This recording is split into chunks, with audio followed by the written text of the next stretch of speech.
Hi, I'm Jason, the guitar teacher from worshipartistry.com.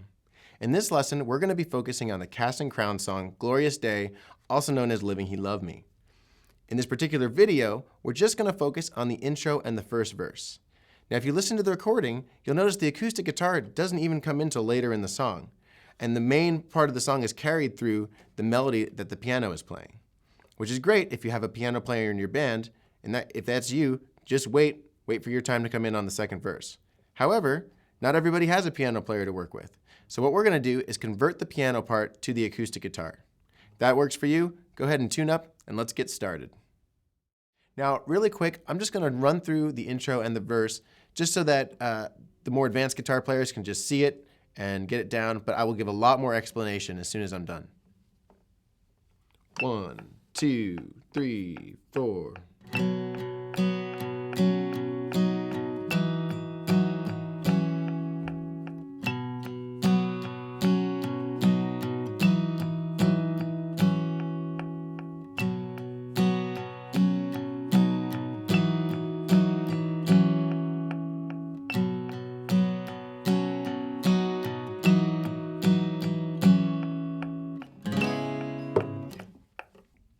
Now the first thing you'll notice is the song is capoed on the 4th fret.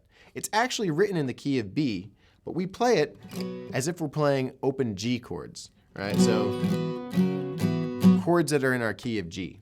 If you have questions about capos, make sure you check out the capo lesson in the basics portion of our site. Now, for our intro, we want to keep it nice and soft. We're going to mainly play on the lower strings. So our middle finger, we're going to start with a G5.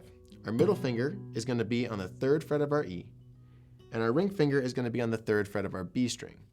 Our ring finger is going to be muting our high E, and our middle finger is going to be muting our A string, because we don't want to hear either of those notes. We want a nice, clean sound, because as the song gets bigger, we'll definitely bring in more chords, but just for the intro and verse, we want to stay on those lower sections.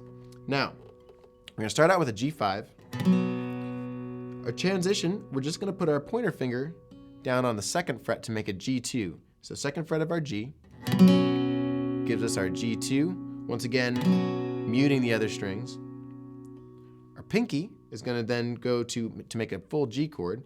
Our pinky is going to go to the 4th fret of the G string, and we don't want to move our pointer finger because we're about to go back to that in a second. So our pinky's there, our pointer finger's there, our middle finger's on that 3rd fret, and that's going to give us our G.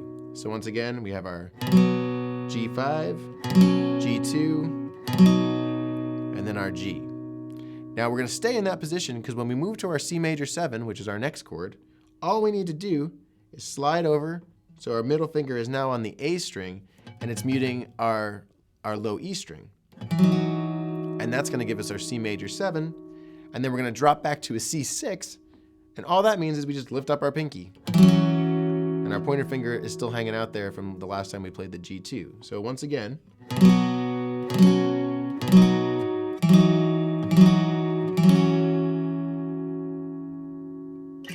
simple chords. They can look a little intimidating on a chord sheet, but they're actually quite simple. Now the way that we're going to strum those chords out is we're going to do an 8th note pattern. The piano is doing an alternating 8th note pattern where it's hitting higher notes and then the bass notes. So we're going to do the same thing.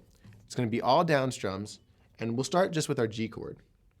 And you're going to strum, you'll do a down strum on just your D and G string. If you hit the B, it's okay because our ring finger is hanging out there to protect us from hitting wrong notes.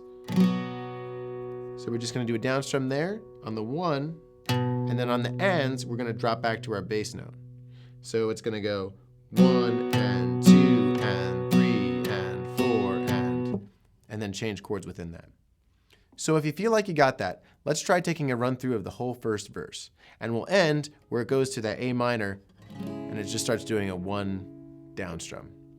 We'll take it slow. We'll go 56 beats per minute. The actual song actually runs 76 beats per minute. So this will be a slower way, and you can kind of practice along with it. All right, let's give it a try.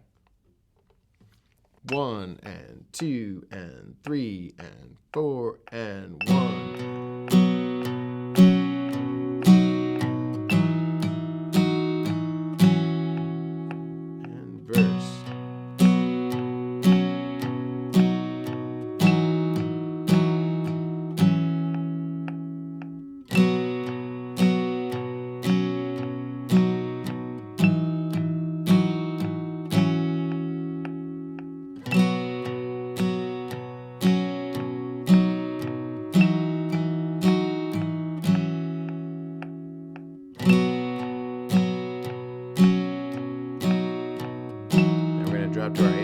7, 4.